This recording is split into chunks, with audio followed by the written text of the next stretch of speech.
میں موجود غذائیت سے خالی معدہ کو زیادہ فائدہ ہوتا ہے۔ نمبر 6، غذا کے بعد پانی نہ پینا۔ رسول اللہ صلی اللہ علیہ وآلہ وسلم کبھی بھی کھانے کے بعد پانی نہ پیتے تھے۔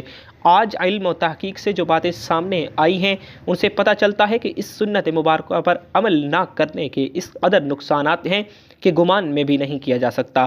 جب ہم کھانے کے بعد پانی پیتے ہیں تو کھانے میں جس قدر بھی فیٹس ہوتے ہیں وہ کھانے سے نکل کر معدے کے اوپر والے حصے کی طرف آ جاتے ہیں، باقی کھانا ہاضمے کے دوسرے مرحلے کے لیے چھوٹی آنت میں چلا جاتا ہے، اور اس طرح معدے میں رہ جانے والا فیٹ اور پروٹین معدے کے اندر انتہائی نقصان دہ وجوہات پیدا کرتے ہیں، جبکہ ان سب کو کھانے کے ساتھ مکس ہو کر نظام کے اگلے مرحلے میں جانا تھا۔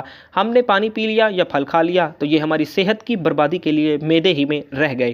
ایک حدیث سے رسول صلی اللہ علیہ وآلہ وسلم کا مفہوم ہے کہ اگر کھانا کھا لینے کے بعد پانی کی حاجت ہو تو محض چند ایک گھونٹ لے لو اور اس کے بعد روٹی کا ایک لقمہ کھا لو۔ جاپانی تحقیق ہے کہ کھانے کے بعد پانی پینے سے جو فیٹ اوپر آ رہے تھے اور آپ نے جو بعد میں لقمہ کھا لیا تو فیٹس کے اوپر آنے کا سلسلہ نہ صرف وہیں رک جاتا ہے بلکہ وہ دوبارہ غذا کا حصہ بن جاتے ہیں۔ اس لیے کھانا کھانے کے بعد پانی ہرگز نہیں پینا چاہیے کہ جو پیٹ میں نہ صرف گیسز، تیزابیت، بدہضمی کا باعث بنتے ہیں بلکہ بہت سے دل کے امراض کا تعلق بھی اسی سنت مبارکہ پر عمل نہ کرنے کے سبب سے ہی ہے۔ نمبر 7، وضو۔ ہم دن میں 5 فرض نمازوں کے لیے کم از کم 5 بار وضو کرتے ہیں، کیونکہ وضو کے بغیر نماز نہیں ہوتی، اور منہ، ناک، ہاتھ، بازو، سر اور پاؤں دھوئے بغیر وضو نہیں ہوتا، یعنی دن میں 5 بار ہم جسم کے ان تمام اعضاء کو دھوتے ہیں۔ وضو میں ہم جسم کے تمام ظاہری اعضاء دھوتے ہیں کہ جن پر مٹی اور کاربن لگ جاتی ہے۔ آج سائنسی مشاہدات یہ بات ثابت کرتے ہیں کہ جسم کے جن اعضاء پر مٹی یا کاربن لگ جاتی ہے تو اگر ان کو صاف نہ کیا جائے اور وہ جسم کے اس حصے پر زیادہ دیر لگے رہیں تو ان اعضاء اور دوا کا کنیکشن کمزور ہو جاتا ہے، یعنی جسم کا اعصابی نظام کمزور ہو جاتا ہے، چنانچہ وہ مسلسل دماغ کو یہ پیغام بھیج رہے ہوتے ہیں کہ جسم پر کوئی چیز آ گئی ہے اور اس کی صفائی کا اہتمام کیا جائے۔ اگر ایک شخص صبح عمود ہوتا ہے اور اس کے بعد شام میں آ کر دھوتا ہے تو اس کے اعضاء اور دماغ کا تعلق کمزور پڑ جاتا ہے کہ جس کے بعد میں وہ بہت سے اعصابی مسائل کا شکار ہو سکتا ہے۔ اسلام کم از کم دن میں 5 بار آپ کے اعضاء کی صفائی کا بندوبست کرتا ہے اور جمعہ کے روز ناخن، زیر ناف اور بغلوں کے غیر ضروری بال کاٹنے سمیت مکمل صفائی کا اہتمام کرتا ہے۔ رسول اللہ صلی اللہ علیہ وآلہ وسلم نے نہ صرف ایسا کرنے کا حکم فرمایا ہے بلکہ یہ سب آپ صلی اللہ علیہ وآلہ وسلم کی سنت مبارکہ کا حصہ بھی ہے۔ نمبر 8، جلد سونا۔ رسول اللہ صلی اللہ علیہ وآلہ وسلم کی ایک اور عادت مبارکہ یہ بھی تھی کہ آپ صلی اللہ علیہ وآلہ وسلم رات کو جلد سو جایا کرتے تھے۔ عموماً آپ صلی اللہ علیہ وآلہ وسلم نماز عشاء کے فوراً بعد سو جاتے تھے، یعنی رات جلد سونا اور صبح جلد اٹھنا آپ صلی اللہ علیہ وآلہ وسلم کے معاملات میں شامل تھا۔ ہماری بایولوجیکل واچ جو کہ ہمارے پورے جسم کے نظام کو منظم کرتی ہے، جب یہ باہر اندھیرا دیکھتی ہے تو یہ آپ کے جسم کو سونے کا سگنل دے دیتی ہے۔ جسم کو تیاری کے لیے یہ 1.5 سے 2 گھنٹے کا ٹائم دیتی ہے کہ اس وقت تک آپ کو لازمی سونا ہے۔ نوٹ کیجیے کہ نماز مغرب اور نماز عشاء میں بھی تقریباً اتنا ہی دورانیہ ہوتا ہے۔ اس کا فائدہ یہ ہوتا ہے کہ آپ کے جسم کے اندر بایولوجیکل واچ کے تحت ایک ڈاکٹر جاگ جاتا ہے جو آپ کے پورے جسم کی مینٹیننس کرتا ہے۔ اگر کہیں زخم آ گیا ہے اور اس کو ریپیئر کرے گا، اور اگر جگر یا کسی اور اعضاء میں کچھ مشکل ہے تو اس پر بھی کام کرے گا، بلکہ سونے کے بعد سب سے پہلے جگر پر ہی کام ہوتا ہے۔ اور جو جگر کے مریض ہیں ان کے لیے یہ رائے بھی ہے جہاں وہ اپنا علاج کر رہے ہیں وہ اپنی جگہ لیکن اپنی نیند کے نظام کو بہتر کر کے اپنے جسم کے ڈاکٹر کا علاج کا موقع دیجیے۔ اور پھر اس کے ثمرات دیکھیے۔ رات 10 بجے سے 12 بجے تک جگر اور اس کے ارد گرد کے اعضاء کی مینٹیننس ہوتی ہے اور اس کے بعد درجہ بدرجہ پورے جسم کی مینٹیننس ہوتی ہے، اور یہ عمل روزانہ کی بنیاد پر ہوتا ہے۔ اللہ رب العزت نے آپ کے جسم میں ایک آٹومیٹک نظام رکھا ہے، اور یہ نظام تب کام کرتا ہے کہ جب آپ جلدی سونے کی عادت اپناتے ہیں۔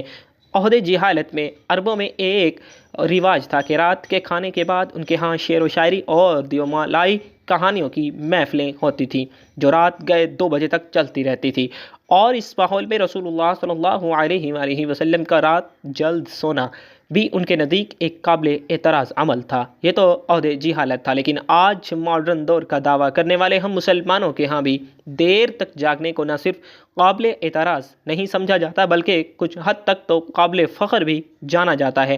عہدے جہالت کی محفلوں کی جگہ آج ماڈرن انٹرنیٹ اور سیٹلائٹ ٹیکنالوجی نے لے لی ہے، لیکن جلد سونا رسول اللہ صلی اللہ علیہ وآلہ وسلم کے معاملات میں تھا، کیونکہ جسم کے اندرونی ڈاکٹر کی افادیت سے واقف تھے، اور یہی وجہ ہے کہ پوری حیات مبارکہ میں رسول اللہ صلی اللہ علیہ وآلہ وسلم ایک لمحے کے لیے بھی بیمار نہیں ہوئے۔